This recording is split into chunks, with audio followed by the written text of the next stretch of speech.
Hello, we meet again. I happened to overhear a very interesting conversation. Okay, I'll just read it out to you because I liked what I heard and I made a note of it. I'll just read it out to all of you.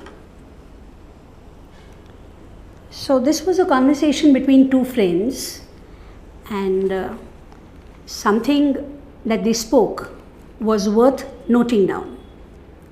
So, one boy said to the other, I am head over heels in love with her. The other friend, with who? Miss Nose in the air? She's such a snob.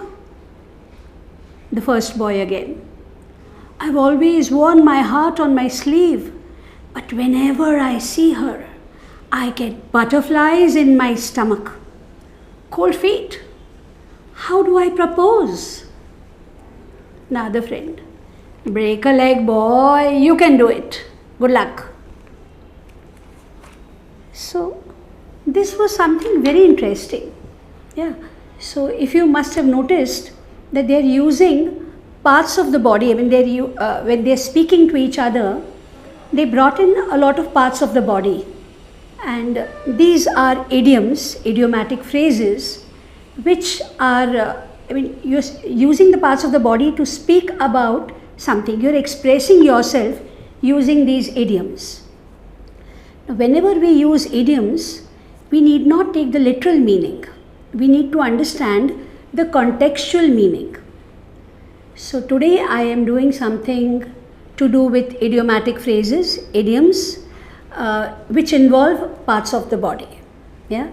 So when this boy said that I am head over heels in love with her, head over heels completely. Yeah. He's fallen in love with that girl. And his friend said, who? Miss Nose in the air. And then he also described her saying, she's such a snob.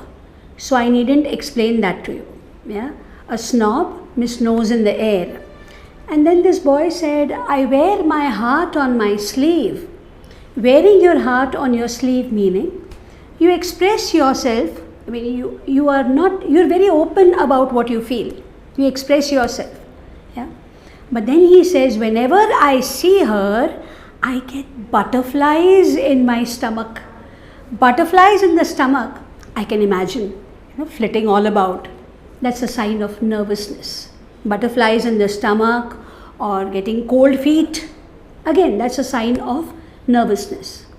And then he says, how do I propose to her? To which his friend says, break a leg, boy, you can do it. Break a leg. Good luck. You can do it. Yeah. So these were just a few. Now, I have come up with some. I've come up as in, I thought we could discuss a few in the class today. Today, we'll do a few idiomatic phrases where we also mention the parts of the body. Yeah. So the first one is to tear at one's hair. To tear at one's hair would mean to express grief, sorrow. You're frustrated. You're grieving. So this has a context with the Greek epic, the Iliad by Homer, where Achilles, when Patroclus, his close companion, his close friend, when he is killed by Hector, that is when Achilles begins to tear at his hair. He's expressing his grief, his sorrow. The next one could be, when somebody doesn't understand what you're trying to say. Okay. So you just say, you're so thick in the head. Thick in the head, blockhead, you're being foolish, you seem to be stupid, you don't understand what I'm trying to say. So you're thick in the head. Okay. Another one to do with the nose. Yeah. We had to pay through our nose to secure admission for our son in the top-notch colleges. So, pay through the nose, where you are paying an exorbitant sum, for something. Another one, so now we move to the eyes. Yeah. So with the eyes, so there was one, an eye for an eye. So an eye for an eye, it actually meant an equal measure where the punishment that is meted out to the offender is equal to the suffering of the victim. So an eye for an eye, a hand for an hand, a hand for a hand, I'm sorry. So that's a barbaric practice. But could we think of, when we say an eye for an eye, let us remember, will make the world go blind. Yeah. So that was with the eye. Another one could be when we are talking about a person who is a keen observer, very vigilant of the surroundings, then we say he has an eye for details, yeah? A very keen observer. So one more with the eye. Another one could be a sight for the sore eyes. So after the scorching summer, after the first downpour, when you see splashes of green, you see green sprouts everywhere, it's a sight for the sore eyes. Yeah? That was with the eyes. Another one for the ears now. I am all ears. So we hear many sounds. You hear the honking of the vehicles, you hear the chirping of the birds, you hear someone coughing, yeah? You hear the jingles on your television. But when someone is talking to you, you must be all ears. You must listen attentively. Pay attention. Where you listen to the person, you try to understand what the person is trying to say. So that is when we say, I am all ears. Shoot. Tell me. I want to listen to what you want to share with me. That was about the ears. Another interesting one is, there's many a slip between cup and lip. There's many a slip between cup and lip. So we are expecting the outcome of something that we've done, or the result of something, to be good. We've concluded that we are achieving it, we are fulfilling it. But then let's not be too hasty, because sometimes, like we said, there's many a slip between cup and lip. So there may be something that just might go wrong, or things may not work out the way we expected them to be. So, there's a proverb which is quite similar to this. It is, don't count your chickens before they hatch. Similar in meaning, very similar in meaning. To have a sweet tooth. To have a sweet tooth where you have this craving for sweet foods, or you prefer sweet foods. So then we say she has a sweet tooth. To be tongue-tied. Now that's something to do with the medical problem, to be tongue-tied. But when we are using it, we are not using it in that context. We are talking about when somebody is tongue-tied, which generally happens when you are nervous, or you're shy, or too embarrassed to speak. So that is when we say she is tongue-tied, or he is tongue-tied. When you're not able to express what you want to because of being nervous. Another one. Now we finished with the mouth. Now we talk about the chin. So hold your chin up. Sometimes, things don't work the way you want them to be, and then you're feeling low, you're unhappy.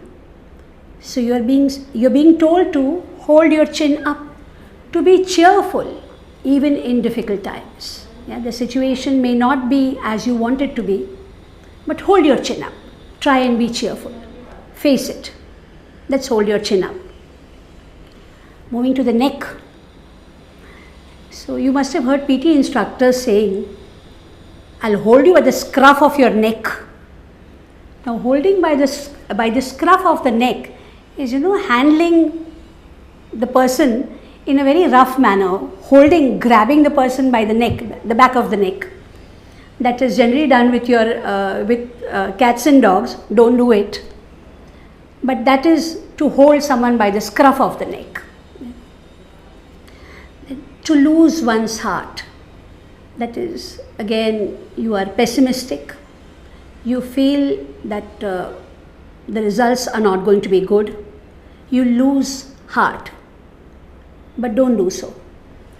Because always remember, tough times do not last. Tough people do. So do not lose heart. Moving to the back. A pat on the back.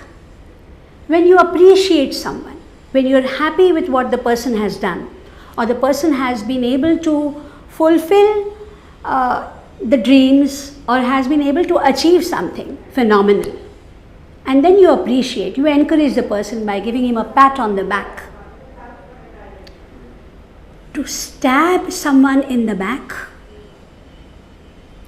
that's, somebody who trusts you, okay, who has complete faith in you, who loves you, and then when that person betrays you, or the person is, treacherous, betrayal, that is when we say to stab someone in the back, which is very sad. The next one could be to be on your toes. What's it to be on your toes? So children, your kids especially, they see to it that you're on your toes. You're active, energetic, enthusiastic, and on the move all the time. So that's to be on your toes. Another one with the fingers, to twiddle your thumb. Okay, twiddling thumbs. That is when you're doing nothing. You're idle. You have nothing worthwhile to do. So twiddling your thumbs, which doesn't happen anymore because you have your phones. So you're putting your thumbs and your fingers to use. Cross your fingers. Good luck. Looking forward to the best to happen. Cross your fingers. To have butterfingers. So sometimes, you're quite clumsy. We drop things. Yeah? And then when you do it very often, then you are described as she has butterfingers. To pull someone's leg. So one of my friends, she did this with me last week.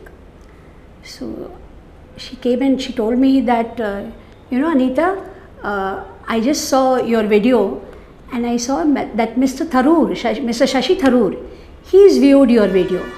And I was, are you serious? She said, yeah, of course, you can check for yourself. And silly of me, I took my phone and then she said, no, come on, I was just pulling your leg. So that's when you tease someone, you're joking, you're fooling around. Yeah? So that is to pull someone's leg. Another one, foot in mouth. Foot in mouth, when you say inappropriate things to some people at the wrong time, at the wrong place, and little do you realize that it will have serious implications. Yeah? It will cause a lot of embarrassment to you, but then you do it. So there are people who do this very often, and then we just say that he has the foot and mouth disease, where you say inappropriate things and then you know that it's going to get really embarrassing for you. So today we did a lot of idiomatic phrases, a lot of idioms with different parts of the body.